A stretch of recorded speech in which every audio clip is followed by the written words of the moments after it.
C'est reparti, donc merci à tous ceux qui sont restés pour ce deuxième atelier. Cette fois-ci sur les technologies de rupture en Europe et la politique européenne à mener en la matière pour faire en sorte qu'on garde un temps d'avance en matière de numérique, ou du moins qu'on ne prenne pas de retard sur ces questions-là. Donc je vais inviter les 4 intervenants à me rejoindre. Reina Stamboliska, Marc Norlin, Matthias Bauer et Freke Eichmann, s'il vous plaît. Quoi ? Oh, vous voulez ? Non, il n'y a pas de plan de table.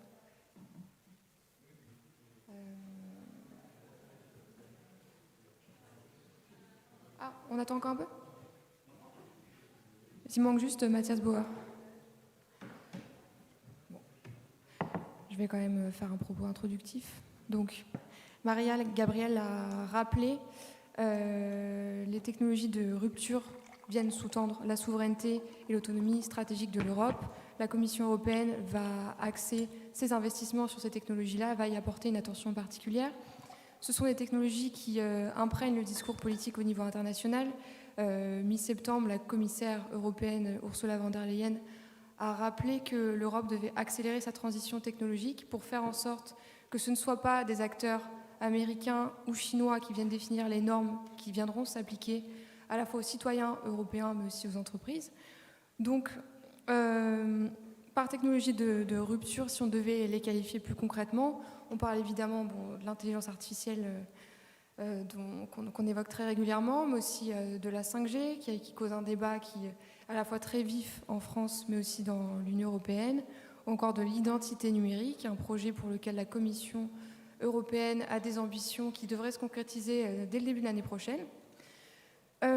Du coup, on a la chance, j'espère que Matthias Bauer va arriver, mais on aura la chance, durant ce panel, d'avoir à la fois une vision générale sur ces questions, mais aussi des exemples concrets de la part d'acteurs qui baignent dans ces technologies, étant donné qu'ils les conçoivent, à la fois en matière de quantique, avec Freke Eichmann, ou d'identité numérique, avec M. Marc Norlin. Donc, pour vous présenter, j'envoie simplement un message pour la présence de Matthias Bauer, qui peut être, dont l'absence peut être problématique. Et on reprend.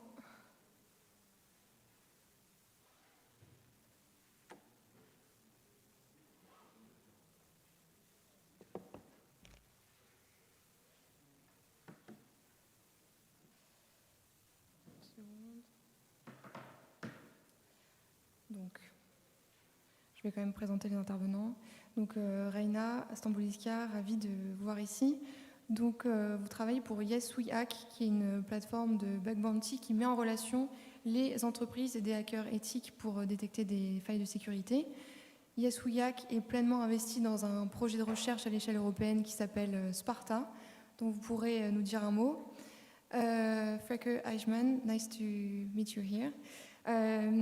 You're the Director of Strategic Development at QTech, which is a research institute for quantum computing. And you're also the special advisor to the Dutch Minister on Quantum Technologies. In this context, you are responsible for the national policy and investments in QTech. And you also have extensive experience in European and national space, industrial and innovation policies. So thank you again for coming here and welcome to France. And then Matthias Bauer, petit problème également. Et enfin Marc Norlin, PDG fondateur d'Ariad Next, donc une société française spécialisée dans l'identité numérique. Vous pourrez nous en dire plus sur les projets en cours au sein de votre entreprise, sur le projet d'identité numérique qui est mené à l'échelle nationale, donc projet d'identité numérique par reconnaissance faciale à l'ICEM qui devrait voir le jour dans les mois à venir, et sur la façon dont votre activité s'articule avec les ambitions européennes en matière d'identité numérique. Donc, on devait commencer par Matthias Bauer, mais je vais commencer par Reina et par dire quelques mots à propos du projet Sparta, donc ce projet européen d'innovation et de recherche, notamment en matière de sécurité numérique. Est-ce que vous pourriez redonner un peu de contexte et d'éléments à propos de ce projet, dire de quelle façon il est né, quels sont ses objectifs et de quelle manière Yes We Hack est pleinement impliqué dans ce projet-là? Merci pour l'invitation et merci pour votre présence. Donc Sparta est un des 4 projets pilotes de la Commission européenne sous la houlette de ce qui est appelé le Cyber Competence Network. Donc hier, Monsieur Jules d'Airbus Cyber Security appelait de ses voeux, l'export d'un projet tel que le Cybercampus en Europe. Alors la bonne nouvelle, c'est que ça existe déjà. Mais c'est pourquoi on n'en sait pas beaucoup plus, c'est parce que si vous imaginez les efforts nécessaires pour finalement porter un projet tel que le Cybercampus à l'échelle française, imaginez ce que c'est de porter un projet similaire à l'échelle européenne. Donc ça, c'est le Cyber Competence Network. Et en fait, pour justement essayer de faire émerger des spécificités, des axes d'intervention et d'action, il existe les 4 pilotes, donc les 4 projets pilotes, dont Sparta fait partie, et dont Yes qui est partenaire fondateur. Donc Sparta est à 18 mois aujourd'hui. L'évaluation par la commission est en cours, littéralement, c'est la journée aujourd'hui. Donc c'est intéressant d'en parler dans ce contexte-là. Sparta, c'est plus de 40 partenaires fondateurs, donc de toute l'Europe, aussi bien des universitaires que des agences, des autorités nationales. L'ANSSI, par exemple, en fait partie. Son équivalent, on va dire, luxembourgeois, par exemple, aussi, etc. Mais également sont embarqués dans l'aventure des entités un peu différentes, telles que Yes We Hack. Et l'objectif, en fait, c'est de construire une communauté européenne qui, en fait, interagit et développe des technologies innovantes en cybersécurité. Dit comme ça rassemble à n'importe quel autre projet. Mais la spécificité de Sparta, c'est vraiment cet aspect communauté pour une autonomie numérique. C'est le mot qu'on préfère à la souveraineté, c'est autonomie, parce que en fait, l'idée, c'est d'avoir une maîtrise et de voir émerger des champions européens, beaucoup plus que de tout faire chez nous. Du coup, il y a effectivement une petite différence de sémantique, on va dire ça comme ça. Donc, il y a aussi dans Sparta, ce qu'on va débuter maintenant dans la deuxième partie du projet. Il y a 2 grands sous-projets de valorisation qui touchent en fait à l'ouverture du code source des projets déjà internes à Sparta, et aussi à la création finalement d'une base documentaire en accès ouvert de toute la connaissance qui a été produite et qui sera produite, bien sûr, dans le cadre de ce projet-là. Donc, ça, très bien résumé. Bref, on va dire ça comme ça. Merci. Est-ce qu'il y a des pays ou des entreprises qui sont plus impliquées que d'autres dans ce projet-là, qui sont plus moteurs, ou c'est assez équilibré? C'est équivalent en fait pour un projet de ce genre-là est un projet divisé en fait en work packages, enfin différents unités, si tu veux, différentes unités thématiques. Et en fait, les partenaires choisissent de s'investir. Il y en a en fait qui portent certains packages et pas d'autres, etc. Donc en fait, globalement sur le projet, l'implication est comparable, mais elle diffère d'une unité thématique à une autre, parce qu'en fait, on n'est pas justement spécialiste de tout.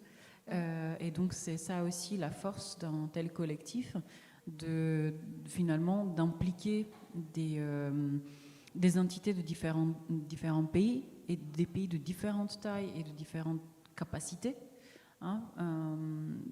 pour construire quelque chose qui dure au-delà de juste un cycle de financement.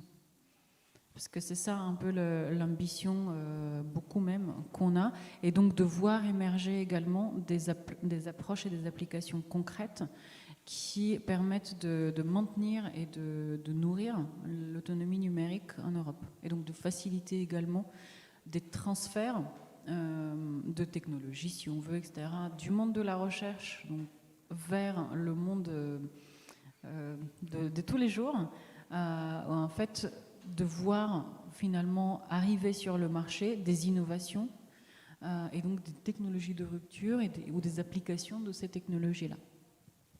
D'accord, et on est dans les derniers mois d'Horizon 2020, va succéder à ce programme européen Horizon Europe, pour lequel 100 milliards d'euros d'investissement sont prévus, notamment dans les technologies de rupture.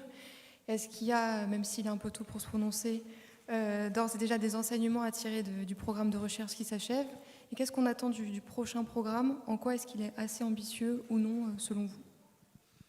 Alors, effectivement, c'est un peu tôt, parce qu'il y a les derniers calls pour des derniers appels à projets sous Horizon 2020, en fait, sont en cours. Donc, c'est un peu tôt, en fait, pour tirer les conclusions.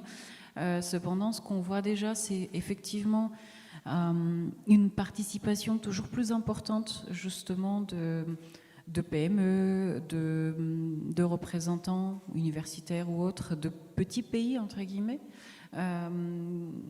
ce qui permet aussi à des destinations qui sont connues comme des destinations d'outsourcing, de travail numérique ou autre, en fait, de voir émerger chez eux et de verser ça dans le pot européen commun, finalement, leur expertise.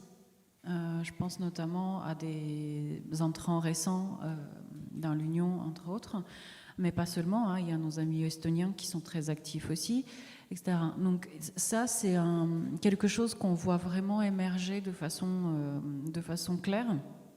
Et aussi, bien sûr, l'implication de plus en plus de PME, ce qui est intéressant parce que si vous avez déjà géré un projet européen, ça prend beaucoup de temps, beaucoup d'efforts. C'est pas tous les jours drôle, mais c'est extrêmement valorisant aussi parce que ça apprend d'autres façons de travailler et ça fait mûrir aussi des sociétés ou des structures qui sont plus petites et donc qui peuvent moins se permettre d'avoir 10 gestionnaires de projet pour un projet, par exemple, comparé à de très grands groupes. Je caricature un peu, mais c'est une vraie montée en maturité pour ces participants-là. Pour Horizon Europe, la commissaire en a parlé ce matin, en quelques mots. Ce qu'on voit, en fait, c'est une attention un peu plus spécifique, en fait, à la cybersécurité, mais par des prismes de sécurité civile ou des choses de ce genre-là. Et donc avec aussi non seulement des technologies, mais aussi des problématiques liées aux données qui commencent à émerger. Typiquement, dans les recommandations qui ont été faites pour Horizon 2020, pour Horizon Europe, pardon, ça a été d'inclure le sujet de données empoisonnées, poisonous data, dans les sujets de recherche, et donc de comment on peut designer, comment on peut imaginer des façons de gérer cette menace-là, qui est une menace émergente qu'on a commencé un peu à percevoir pendant la crise Covid qu'on vient de vivre, mais qui en fait est un sujet qui dépasse pour l'instant la facilité, notre facilité commune de gérer aisément. Donc voilà, il y a aussi des sujets comme ça qui émergent, des sujets un peu plus spécifiques, par exemple à l'IoT ou autre. Donc on va voir en fait quand Horizon Europe sera rendu public, quelles sont les orientations et bien sûr quels seront les projets qui seront financés dans ce cadre-là. Ok, merci beaucoup. I will hand over to Freker. So I would have two questions for you. The first one would be, which national policy and investments in the Netherlands when it comes to quantum technologies, and what could France learn or not from that? Thank you. First of all, thank you for inviting me here. It's a great pleasure to be in Paris. It's the first time in months that we've been able to travel because of COVID, of course. And also because I think it's very important to connect the community of cybersecurity to the community of quantum technologies, because it is a disruptive technology that will come, and these communities are sort of different groups, and I think it's very important to start engaging. So thank you again. Yeah, I'm the national coordinator for the Dutch quantum strategy, and we started in 2013 when we saw that we had a very strong scientific position in the hardware plane, so to say, and we saw that the developments worldwide were going up, and there was interest from various corporates, and there was an ambition to move from purely science to engineering. So not only to publish papers about new qubits, but really to build scalable devices. So that was the start of our national strategy with the foundation of QTech, which is a mission-driven institute in Delft. And from that, we sort of grew into a national strategy because we have other hotspots, so to say, as well. In Amsterdam, there's QSoft, which is focused on software and algorithms. So also the cryptography part is there. In Eindhoven, there's a cluster on post-quantum cryptography. So we thought it would be wise because, well, in research areas, sometimes these groups can compete for national funding, and we thought this is not a good idea. We need to have one national strategy where we can position ourselves in Europe and in the world. So that's what we've been working on, and this national strategy was launched in September last year, in 2019. And now we have a starting grant because it's an investment scheme as well. So we started with a small budget of 23 million euros, which is relatively modest, but we're scaling that up. So we have a big proposal ready now to execute, because I think that's important for this, is that you stop making plans or keep making plans, but also execute a strategy and invest in this new technology. And I think that is really important. So we will invest in research infrastructures. There's a lot of clean rooms, hardware, sort of facilities needed to do this kind of work. We will invest in demonstrator, like public-private platforms where users can try the technology and learn from it. We will invest in education, like new curricula for universities, but also like higher education and like people working with the technology. So it's not only for PhDs in physics. We really need to work, create the workforce for the future. So this is a program that we are planning to do. Because I was in Paris yesterday, I had a meeting with somebody from the ministry, and of course France is also preparing a strategy, and hopefully it will come out very soon. It's planned to come out soon, as I believe. So I think that we are sort of in the doing similar things in different countries in the EU. Also, Germany has a big program. And of course, there are flavors, so different kind of priorities. We really believe in the locality. So there have been a lot of funding schemes like ERC, where there's a call for proposals and scientists can do things. We believe you also need to bring people together and create critical mass.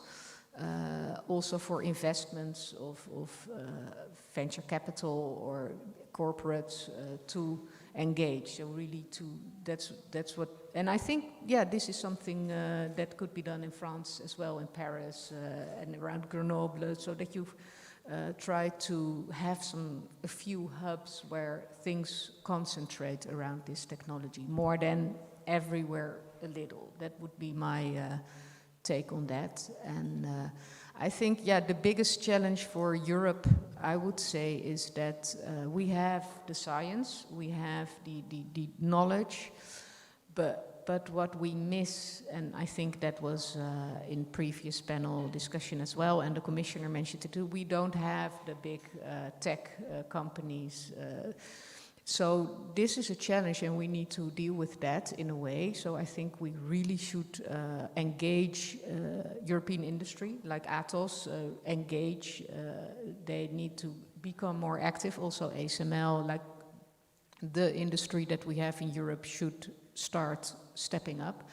So that's one. And the second is, I think we should really go for this startup, creating new industries. Like you see startups in the quantum space emerging, and I think we should really cherish that, and also make sure that these startups are European startups, and if investors step in, that European investors, and that they won't be Chinese startups in a few years to come, so to say. So these are important things, and something about sovereignty and value chain and dual use. I mean, this is a very strategic technology.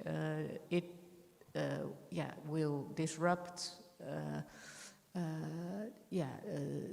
several sectors, and it can have impact on cybersecurity, etc. So we need to start thinking about that. And I think looking at the landscape, I think it would be wise to sort of work with trusted communities, or start discussing with like-minded countries a way to address this, because we're at the start. We have, the opportunity to shape the value chain of the future, and I think we should start now. And my personal ideas, I think you should also engage with, for instance, Japan, Canada, US. Of course, Europe we need to build a strong, but I don't think we can own the whole value chain for quantum technologies in Europe. And how far do you think Europe has a prominent role when it comes to making this quantum future happen? Yes, I think a very prominent role. Europe always has played a prominent role, like quantum mechanics originates in Europe, and still a lot of the new technologies come from here. Of course, you see a lot of things in the newspaper about quantum supremacy, Google and IBM, and it's very impressive, but we shouldn't forget that it's still very early days. So even like they have a lot of experience in scaling up something and making something big, and they did this at this point, but still it's not a feasible application for real life yet. There are still many more steps, and for the new things, Europe is still ahead. Like to really make scalable quantum computing devices, there's great knowledge and a starting point in Europe. Ok, thanks. Donc on va passer à Marc Norlin. Lors de la préparation de cette conférence, vous m'avez indiqué que vous aviez deux chevaux de bataille récurrents. Le fait qu'en France, il y a toujours un problème d'échelle dès lors qu'on réfléchit à des projets industriels, et notamment en matière d'identité numérique, et également le flou du rôle de l'État dans les politiques d'innovation et de recherche. L'État ayant tendance parfois à passer en mode start-up, comme on aime à le dire, sans en avoir pour autant les capacités. Pour revenir sur le premier cheval de bataille dont vous parliez, en quoi est-ce que la question de l'identité numérique doit se faire à l'échelle européenne, et de quelle manière Ariadne Next s'inscrit dans ce mouvement-là? Bonjour à tous. Oui, je vais essayer de refaire un petit historique de ce que c'est que l'identité numérique, même si c'est quelque chose dont on doit parler depuis une petite trentaine d'années en France. Mais aujourd'hui, l'identité numérique, c'est une activité qui est réglementée. Hein. Il y a un règlement européen de 2014 qui explique comment ça doit fonctionner. En France, je pense que vous avez tous utilisé France Connect, qui est la chose qui fonctionne dans le secteur de l'identité numérique en France. Et ça en fait déjà une. Et on se retrouve avec une situation en Europe où on a eu un règlement qui était très agnostique d'un point de vue technologique, qui laissait des portes ouvertes. Chaque pays a implémenté ça de la façon dont il avait envie de le faire, avec un schéma d'interopérabilité relativement complexe entre les différents pays, avec des transcriptions de protocoles pour qu'une identité numérique estonienne puisse être utilisée en Allemagne et réciproquement. Et on se retrouve avec, dans chaque pays, des façons de mettre ça en place qui sont très différentes, des technologies qui sont très différentes, des acteurs qui... Alors, des pays où c'est l'État qui a décidé de le faire, des pays où il y a une multitude de petits acteurs privés, en plus de l'État quelquefois, qui fournissent des services d'identité numérique, et on fabrique je vais dire, c'est peut-être pas très gentil, on fabrique une multitude de nains. Voilà. Et c'est ça qui est un petit peu... c'est ça qui est un petit peu frustrant et agaçant, c'est-à-dire que je pense que c'est probablement l'Europe qui produit le plus facilement une quantité de connaissances impressionnante. On a des laboratoires qui bossent super bien, des chercheurs qui sont brillantissimes. On fabrique une quantité de savoir, de nouvelles technologies qui est absolument impressionnante. Et après, souvent, on trébuche sur la dernière marche quand il va s'agir de mettre ça en application. On n'arrive pas à se dire qu'il faut passer à la taille critique, qu'il faut arriver à fabriquer des acteurs qui sont suffisamment gros, parce que de l'autre côté, les gens qui arrivent, c'est un peu toujours la même chose. On se retrouve avec un marché qui est complètement fragmenté et un acteur non européen qui arrive, qui représente la taille d'une vingtaine ou d'une trentaine de sociétés européennes à lui tout seul. Il fait 3 acquisitions sur le marché qu'il choisit bien et qui ne peuvent pas résister à sa puissance financière, et c'est terminé. Mais qu'est-ce qui nous manque généralement? C'est une histoire de fragmentation du marché, d'investissement? Alors, il manque un petit peu de tout, mais il manque un petit peu de logique dans l'approche. C'est-à-dire que, et en même temps, je comprends que ce soit difficile, c'est-à-dire que chaque État a tendance à essayer de privilégier les solutions qui viennent de chez lui. C'est un petit peu symptomatique. De toute façon, les termes qui sont utilisés sont un petit peu symptomatiques. Il y a des gens qui vont parler de souveraineté numérique. Voilà.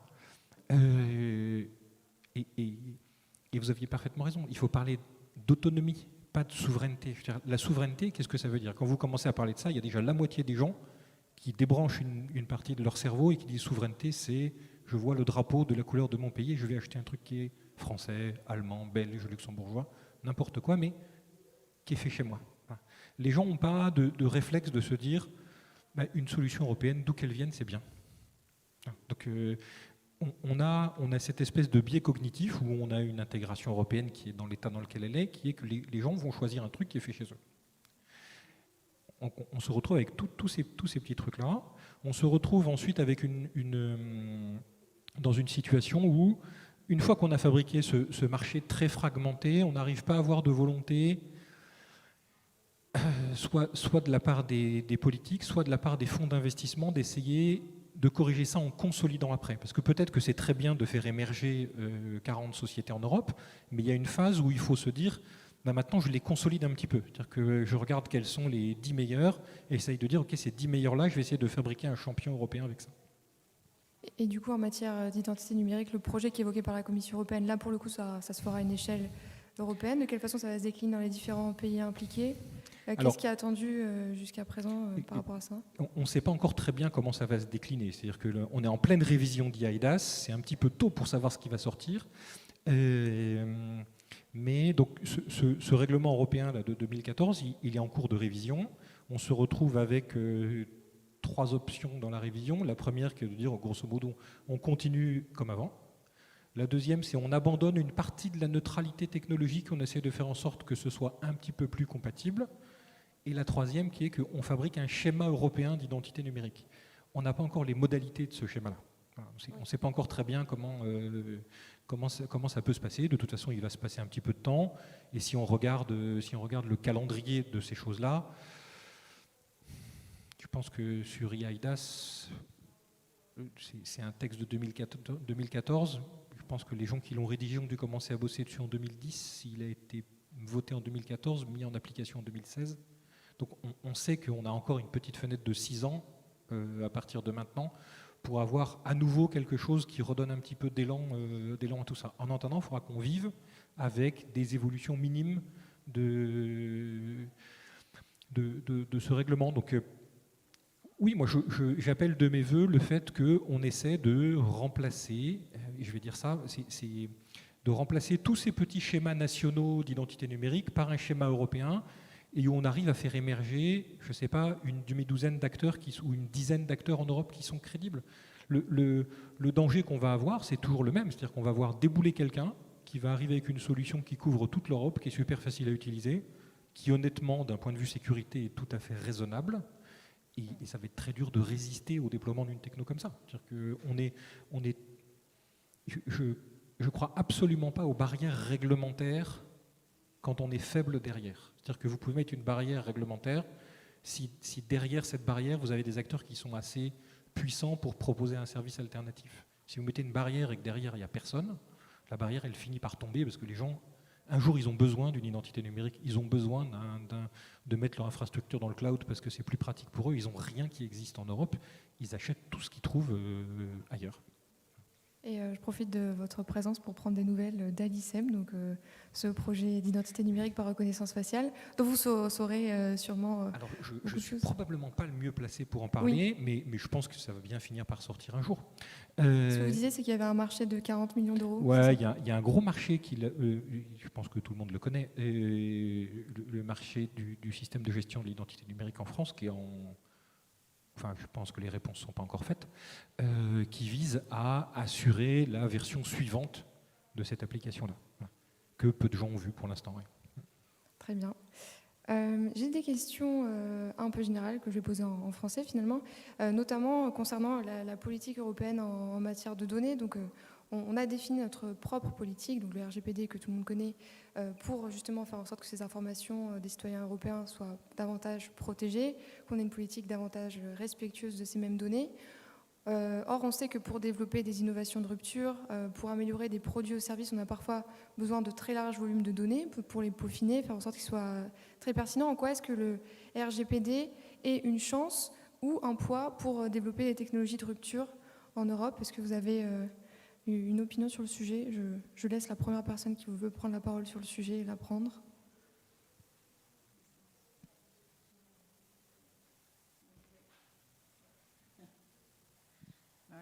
Je vais sauter les pieds dedans.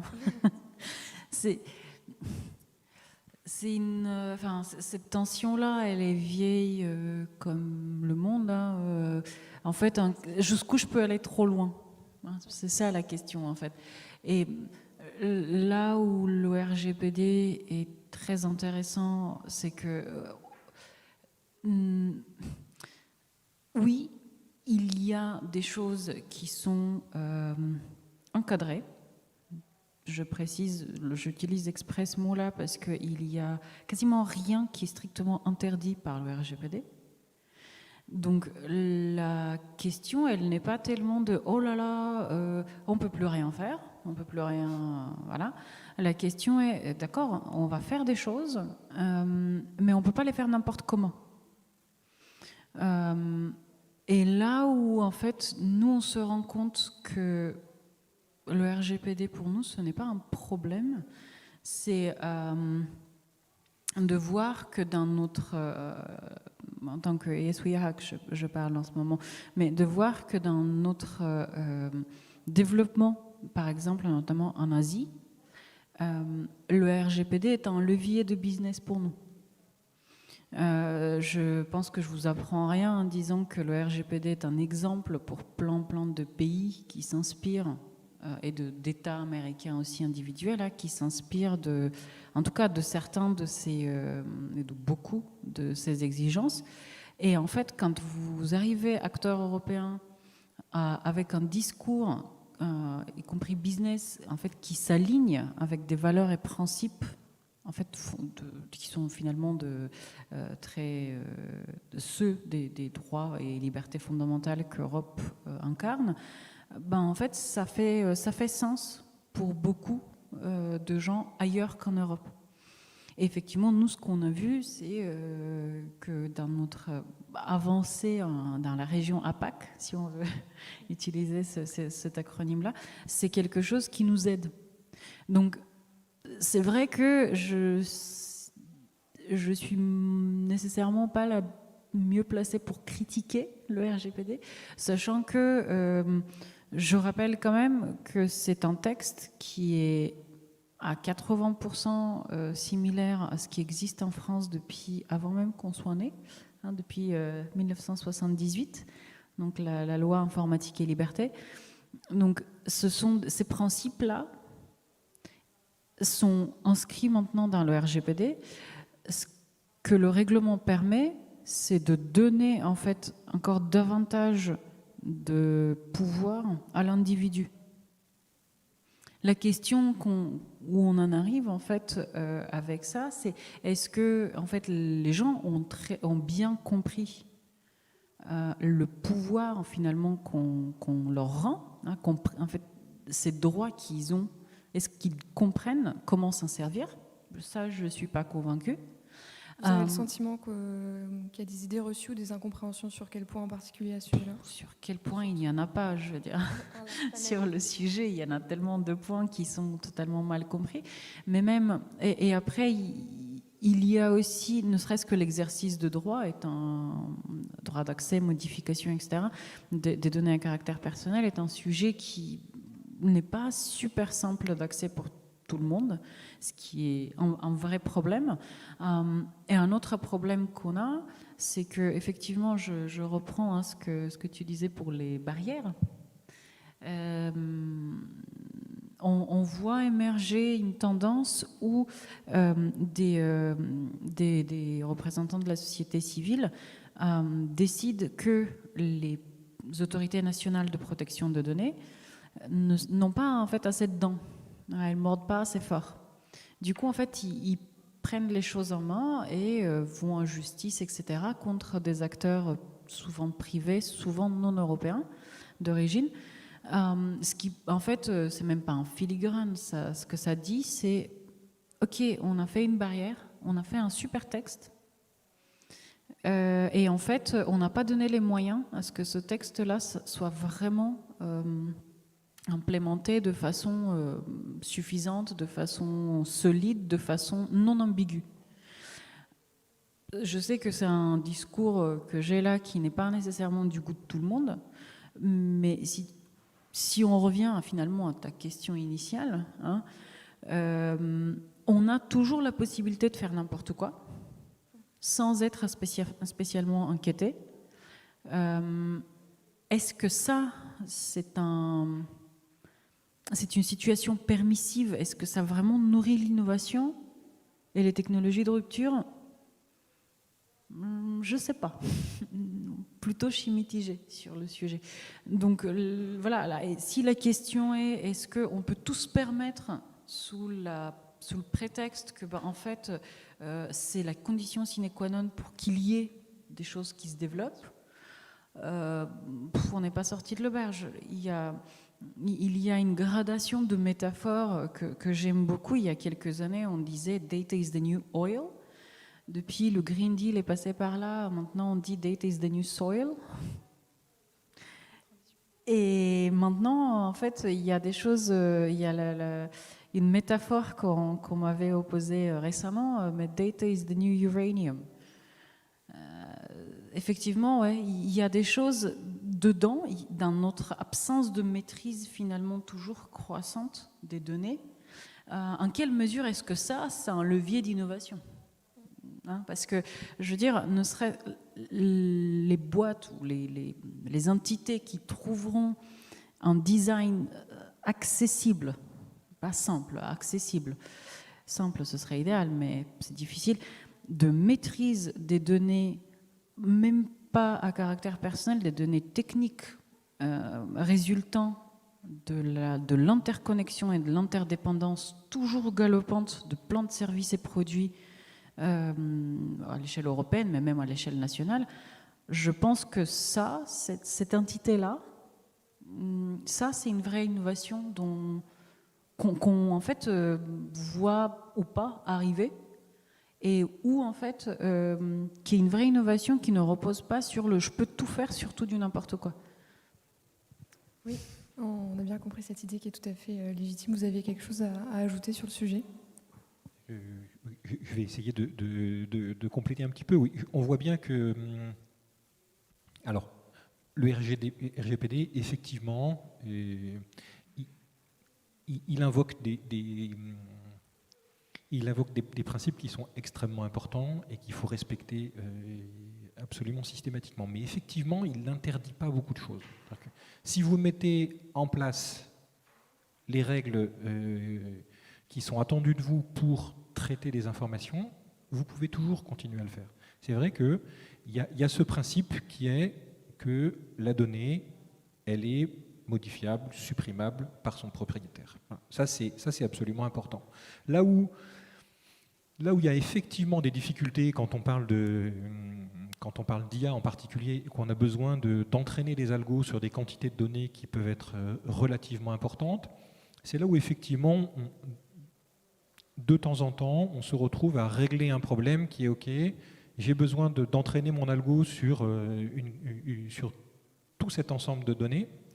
Et dedans, c'est des données qui sont soit directement des données personnelles, soit, parce qu'il ne faut pas se mentir, maintenant pratiquement tout devient une donnée personnelle. C'est-à-dire qu'il n'y a plus grand-chose qui garantit votre anonymat sur Internet. On arrive à vous retrouver avec vraiment peu d'informations.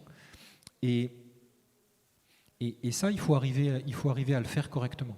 La difficulté qu'il y a aujourd'hui, effectivement, c'est quand quelqu'un se retrouve à des données qui le concernent de près ou de loin dans un jeu de données qui va servir à faire un enregistrement, c'est qu'il faut tout de même lui laisser quelque part la possibilité de disparaître de cet ensemble-là, parce qu'il ne veut pas que ces données soient utilisées à cette fin-là. Et ce qui se passe maintenant, c'est qu'il y a aussi beaucoup de travail qui est fait sur des architectures de réseau qui font que, dès les premières boîtes, on va avoir des données qui sont effectivement rendues anonymes parce qu'on les a mâchées, et en fait on ne garde plus que ça. C'est-à-dire qu'on se dit que les premières étapes de l'entraînement, elles vont rester stables pendant un certain temps, et on ne fait plus ensuite que de l'entraînement sur des sorties des premières boîtes, et ça, il n'y a plus moyen pour le coup de retourner en arrière et de retrouver les informations personnelles. Donc il y a beaucoup de boîtes américaines en tout cas celles qui me viennent à l'esprit, elles sont toutes américaines, qui bossent là-dessus, où effectivement ils font des pré-traitements sur des terminaux et ils ne remontent vers leur machine que des données qui sont complètement traitées et anonymes. Donc il n'y a pas vraiment... Le RGPD, ce n'est pas un problème. Il faut faire les choses proprement, mais ce n'est pas un problème. D'accord. Oui, ça peut être un levier aussi de croissance, comme on disait tout à l'heure aussi. Juste en un mot, je veux dire, si la loi, tout le monde doit obéir à la loi. Si on commence en fait à s'imaginer que parce qu'on obéit à la loi qui vise à redonner de la confiance et de la maîtrise à nous tous, en fait, toutes et toutes, à chaque personne, parce qu'on est tous l'utilisateur final de quelqu'un, si on commence à considérer que ça, c'est un problème, je pense qu'on a plein d'autres problèmes encore avant. Would you have something to add on this topic? Well, maybe a little thing that my personal idea is that the solution for this, like GDPR, that's what we call it, is very important, and it's good that it's here. And I think the answer must come from Europe as a whole. So my worry is that the interpretation in all different member states makes things complex for companies and to deal with the legislation. And I think Europe is at the right level to deal with this issue better than anywhere, I think. So I think maybe we should look at the countries in Europe that are most advanced in privacy matters and form sort of leading community to start working on a European framework. Oui, c'est ce que vous disiez, Reina, sur les différentes interprétations en fait, des textes réglementaires européens. Vous preniez l'exemple de la directive Nice pour montrer que finalement il y avait une forme d'hétérogénéité entre les États membres et qu'il était difficile de parvenir à une une homogénéité, hein, tout simplement. Est-ce que vous pourriez nous en dire plus là-dessus? Oui, oui. En fait, juste, mais la directive NIS, c'est un exemple sur ça aussi. Mais ce qui est intéressant de voir, à contrario de cette... Je pense toujours à cette histoire de est-ce que la législation peut être un obstacle? Oui, il y a des cas où. Mais en fait, si on prend typiquement le RGPD, et je pense qu'on aura une situation similaire dans quelques années avec d'autres instruments législatifs, mais EIDA, c'est aussi un exemple intéressant, de cadres légaux, donc d'exigences auxquelles tout le monde doit se soumettre parce que personne n'est au-dessus de la loi, et puis pour les gens qui souhaitent l'être, il y a des problèmes. En fait, ce qu'on voit émerger, c'est, prenons le RGPD, il y a les Privacy Enhancing Technologies, tout un tas de sociétés finalement qui ont émergé parce qu'il y a eu un appel d'air réglementaire où il y a eu en fait besoin de solutions technologiques qui n'existaient pas vraiment avant. Et donc on a vu émerger énormément finalement d'acteurs qui ont rempli ce vide-là. Et je pense que c'est ce qui émergera dans quelques années. Ça a été la même chose avec EIDAS. La signature électronique, ça fait partie d'EIDAS. On parle d'identité numérique, mais pensons à la signature. Mais il y a aussi, avec NIS, avec la directive NIS, on a un autre problème, au sens où on a beaucoup de problèmes. Mais la directive NIS, c'est le penchant cybersécurité, on va dire, le pendant, cybersécurité du marché unique intérieur. Et en fait, l'objectif de cette directive, c'est d'identifier et protéger les secteurs qui sont essentiels à l'économie. En France, il y a quelque chose qu'on appelle les opérateurs d'importance vitale. Au niveau européen, on a les opérateurs de services essentiels. Donc, en France, on essaye de protéger ce qui est vital à la survie de la nation. En Europe, c'est un peu compliqué de parler de nation. Voilà. Donc, on parle vraiment de ce qui est essentiel à la prospérité, finalement, de l'Union et de ses membres. Et là où je pense, donc cette directive existe depuis 2016, avec une transposition 2 ans après. Ce qu'on voit aujourd'hui pendant la révision de cette directive-là, c'est que, en fait, peut-être que l'instrument légal n'est pas le bon, parce qu'une directive permet une très large interprétation, contrairement à son nom, permet une très large interprétation, en fait, de ces guidelines, de ces lignes directrices, pour être pleinement incluse dans la loi nationale des pays membres, des États membres qui la transposent. Donc, ce qu'on voit aujourd'hui, c'est une très grande hétérogénéité, en fait, des règles que des acteurs identifiés comme fournisseurs de services numériques ou des services essentiels doivent en fait respecter d'un pays État membre à un autre. Et ça contribue finalement à cette fragmentation du marché unique européen toujours très présente, trop présente, où en fait on se retrouve avec la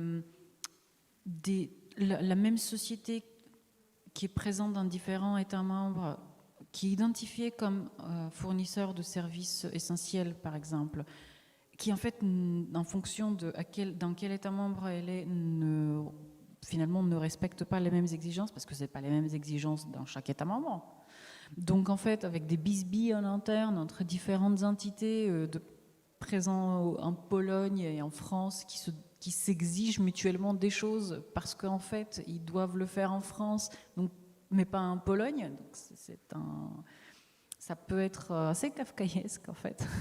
Donc ça, on a ça. Et après, on a un autre problème, en tout cas qu'on est nombreux à souligner dans ces travaux-là, que les 2 types d'acteurs, les opérateurs de services essentiels et les fournisseurs de services numériques, devraient être en fait soumis aux mêmes exigences de sécurité ce qui n'est pas actuellement le cas. Pourquoi ? Parce que l'épisode Covid qui continue avec une intensité un peu différente l'a quand même très bien montré, c'est qu'en fait, on a besoin des services numériques. Donc, en les faisant obéir à des exigences moindres, on fragilise finalement les opérateurs en fait, à qui ces gens-là sont des fournisseurs finalement. Et donc, cette hétérogénéité-là, en fait, on ne peut plus continuer à faire dans la dentelle, on ne peut plus laisser plein de trous partout en se disant oh, bah oui, peut-être que sur un malentendu, tout va bien se passer. Donc ça, c'est plus possible aujourd'hui. Et c'est aussi, j'insiste là-dessus, un facteur de croissance économique, parce que c'est très souvent ce qu'on entend quand il s'agit de réglementaire, c'est oh là là, on va encore se faire noyer sous un millefeuille législatif. Il y a des démarches en fait justement d'harmonisation entre différents outils législatifs qui sont actuellement dans la révision de Nice, mais il y a aussi l'effet qu'on voit très peu de toujours créer en fait un besoin pour certains acteurs qui en fait vont devoir être fournis un outil, service, produit, ce qu'on veut numérique, entre autres. Et en fait, ces fournisseurs-là, ce serait bien en fait que ce soient des fournisseurs européens, idéalement. Parce que ça participe toujours à l'autonomie, mais ça participe aussi au développement justement de champions, qui soient 10 ou 40, pourquoi pas. Mais ça participe aussi à une valorisation de ces entités-là, parce que je pense qu'on parlera soit maintenant, soit dans les questions de tout ce qui est finalement financement de ces acteurs-là. Il y a un plafond de verre financier, budgétaire ou investisseur, en fait, qu'il faut absolument, j'abonde dans ton sens, qu'il faut absolument casser pour voir émerger justement des gens qui ne veulent pas en fait vendre leur boîte au plus offrant, qui veulent au contraire la garder et continuer à la faire nourrir et à la voir éclore en fait. Bon, je lâche le micro. Est-ce qu'il y a des questions à ce stade sur tout ce qui vient d'être dit, à tout hasard, ou vous préférez les reporter pour la fin de la session ? Donc on continue. Il y a une annonce qui a été faite récemment par Daniel Ek, donc le PDG et fondateur de Spotify, qui a indiqué qu'il allait investir un tiers de sa fortune, donc 1 milliard d'euros, dans des moonshots européennes, donc des startups un petit peu exploratoires, parfois futuristes, pas forcément rentables sur le court terme, mais qui promettent de redessiner un peu les contours de l'économie européenne. De quelle façon est-ce que vous percevez cette annonce-là ? Est-ce qu'on a besoin de plus d'initiatives de ce style-là ? Finalement, il fait un peu figure de Bill Gates européen en la matière. Et sur quelle technologie de rupture en Europe est-ce qu'il devrait absolument insister ? Le son du micro a changé. Sur quelle technologie est-ce qu'on devrait absolument investir en Europe dans les années à venir ?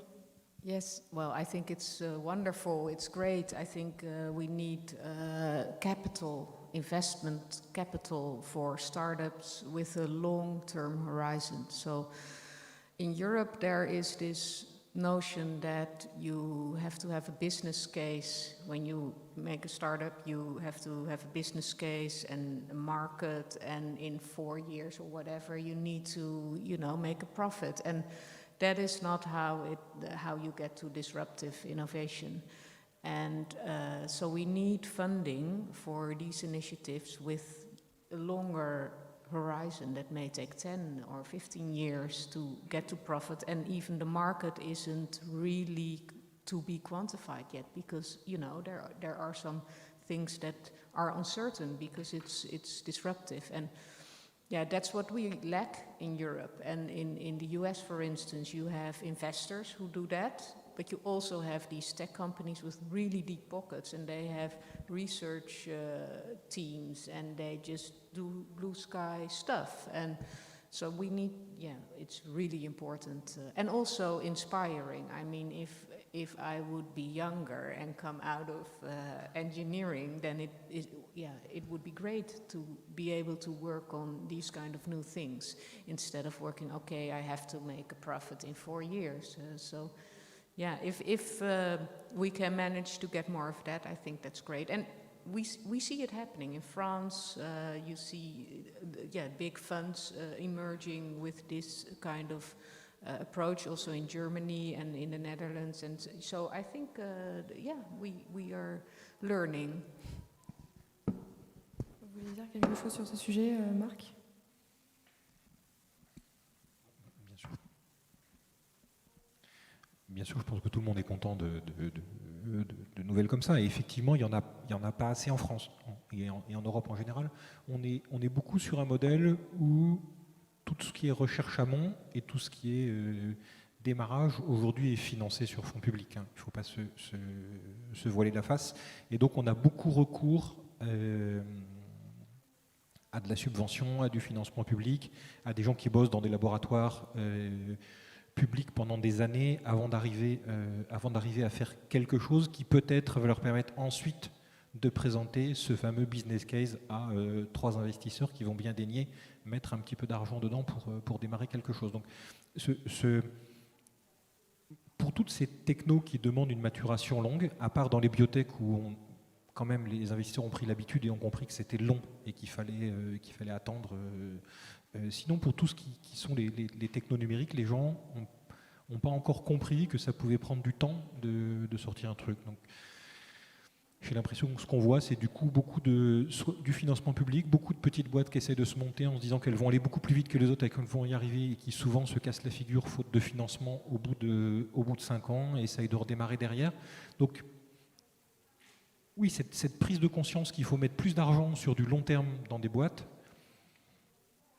c'est une bonne nouvelle. Ça commence à venir quand même en Europe, sachant que du coup il a déjà concrétisé ses annonces, vu qu'il a il a fait un investissement dans Northvolt, c'est une entreprise suédoise qui se veut le concurrent de Tesla en matière de batterie électrique. Pour le coup, c'est une entreprise qui vient de lever 600 millions, qui avait fait l'objet d'un investissement d'1 milliard cet été. Donc il y a quand même des champions européens qui émergent dans ces conditions, alors qu'on pourrait se dire en Europe on n'a pas les moyens de faire émerger un rival à Tesla a priori. Ah oui, je pense qu'on a les moyens. Ouais. Je pense que les moyens, ils sont là. Je veux dire, c'est pas, ils sont pas toujours bien alloués, ils sont pas toujours optimisés, ils sont souvent fragmentés sur plein d'options, alors qu'il faudrait les concentrer sur un petit peu moins. Mais on les a les moyens. Ouais. Mais c'est sûr que si vous essayez de faire naître, j'allais dire 27 géants de quelque chose en Europe, c'est plus difficile que de se dire on va en faire émerger 4 ou 5, on va tester sur 4 ou 5. Et Reina, vous souhaitiez ajouter quelque chose sur cette idée d'investissement dans les moonshots en Europe ? Je vais juste rajouter ce qui vient d'être dit, hein, mais en fait, la question est toujours la même, c'est comment est-ce qu'on rend possible une diversité, justement, où se matérialisent toutes les inventions, toutes les idées, etc., qu'il y a, sans forcément... Ça n'a pas nécessairement besoin d'être rentable dans les 2 ans ou dans les 4 ans.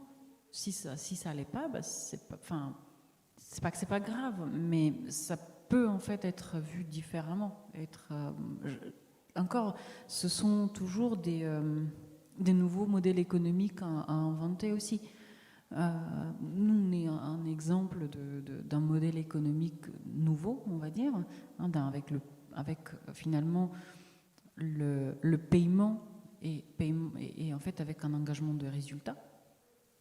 Mais on voit aussi d'autres émerger comme ça, avec un paiement à l'usage ou des choses comme ça, qui sont en fait des modèles économiques autres, qui peut-être dans 5, 7 ans auront encore bougé, se seront encore modifiés, mais effectivement avoir une condition sine qua non préalable à tout développement, quelque chose qui était effectivement réel dans les années 2000 ou avant, c'est sûr que c'est pas non plus le super levier qu'on espère aujourd'hui.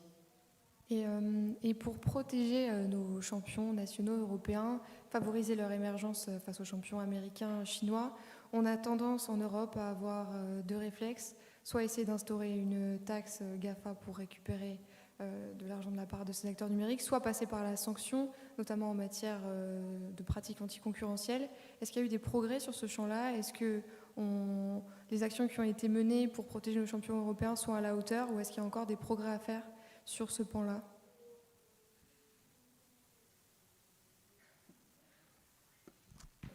Well, I think we have progress to make, to be honest, because the world is changing rapidly and things become geopolitical very fast. And I think Europe has a very strong tradition in open markets and competition, and that's great. But I think the time is now that we really should be a bit more strategic. So I think I see it in my country, where we are an open economy. We always have been very open. We want to be, we will be in the future, but things have changed. Like there are companies that we feel are of strategic importance that we don't want to become owned by Chinese or whatever, and we intervene more than we used to, because and I think it's important that we start thinking about that, how you can make sure that that you don't need to react, but at the front, for instance, if we create these kinds of funds for startups, that in the conditions we make sure we have some guarantees in which we can act, so that, because we shouldn't be naive. The world has changed.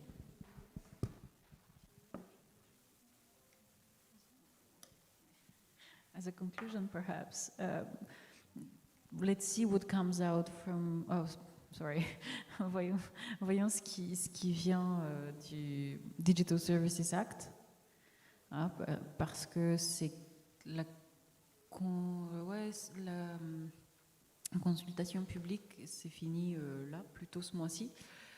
Donc là, l'idée, c'est effectivement d'essayer d'anticiper en fait une structuration de marché. C'est une super aventure au sens où la concurrence vient après, dans le sens où j'ai déjà des structurations oligopolistiques ou monopolistiques qui sont là.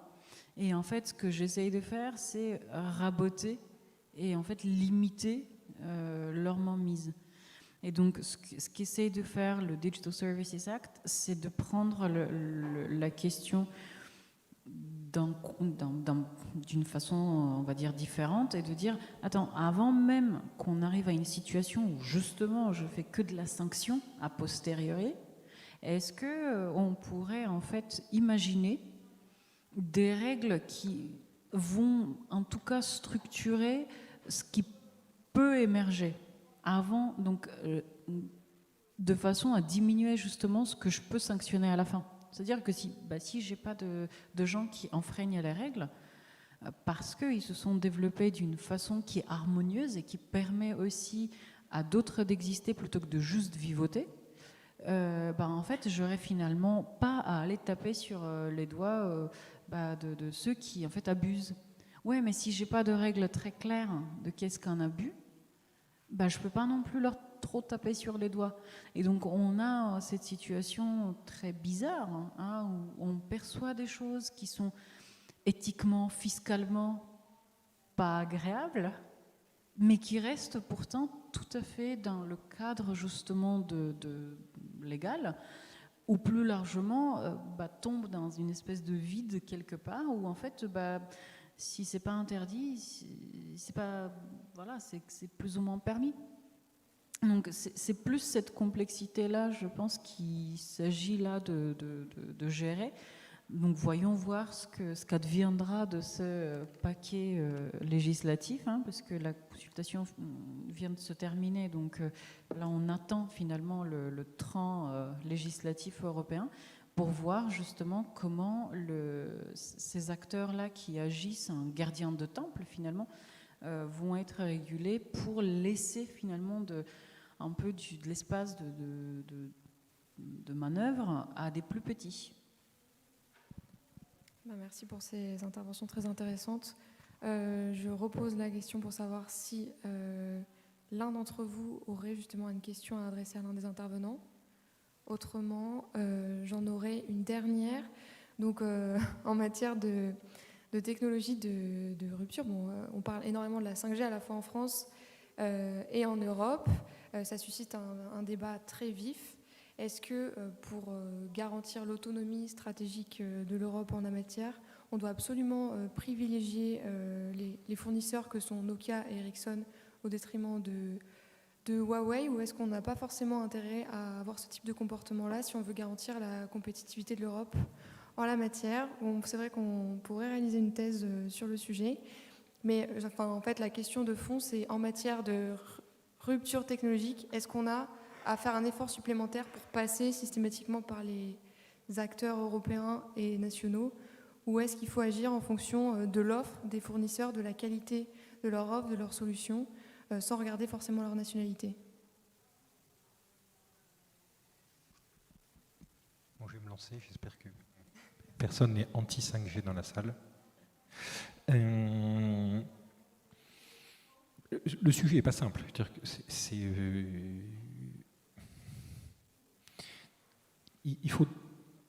La question qu'il faut se poser, c'est pourquoi est-ce qu'on est dans cette situation où Huawei est complètement omniprésent dans le secteur des équipements télécoms. Comment est-ce qu'on a laissé faire un truc, comment est-ce qu'on laissait entraîner dans une situation comme ça? À tout point de vue, c'est à peu près la même chose que ce qui nous est arrivé sur les services cloud. On pourrait poser la même question.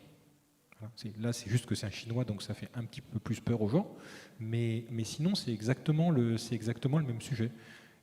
Voilà. Pourquoi est-ce qu'on se retrouve dans une situation où, quand on veut acheter du cloud, on a AWS, Google, Azure. Voilà. Donc, je ne suis pas sûr qu'il faille interdire Huawei, moi, de mon point de vue. Je ne suis pas sûr que ce soit ça.